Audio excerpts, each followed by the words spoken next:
আজ নিয়ে এলাম তোমাদের সামনে চিকেনের রেসিপি।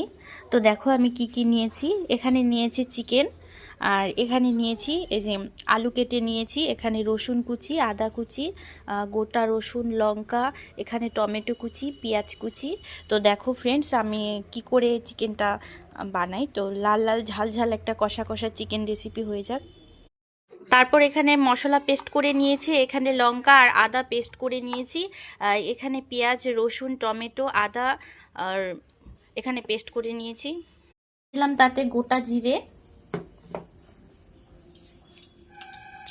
তেজপাতা, পেঁয়াজ কুচি, আর দিয়ে দিচ্ছি তাতে আলুগুলো একটু লাল লাল করে ভেজে নেব।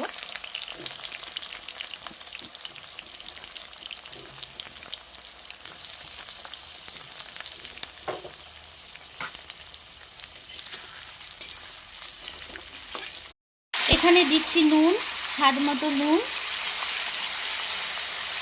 তারপর দিচ্ছি হলুদ, দিয়ে বেশ করে নেড়ে চেড়ে নেব।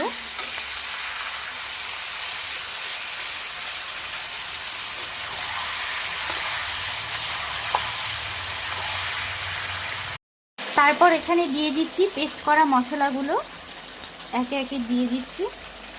এখানে লঙ্কা আর আদা বাটা, এখানে পেঁয়াজ, টমেটো, রসুন এইসব বাটা দিয়ে দিচ্ছি। এখন ভালো করে নেড়ে চেড়ে নিয়ে এখন মাংসটাকে ভালো করে ভাজা ভাজা করে কষানো কষানো করব। এখন চিকেনটা আমাদের কষানো হয়ে গেছে, তাতে দিয়ে দেব ঝোল। মাপ মতো ঝোল দিয়ে দিলাম। এখন নেড়ে চেড়ে দেব। এখন এটা জাল হবে। ফাইনালি হয়ে গেল আমাদের চিকেনের ঝোল। তো দেখে বলো ফ্রেন্ডস কেমন হয়েছে। পাশে থেকো, লাইক করো, কমেন্ট করো, সাবস্ক্রাইব করো। বাই।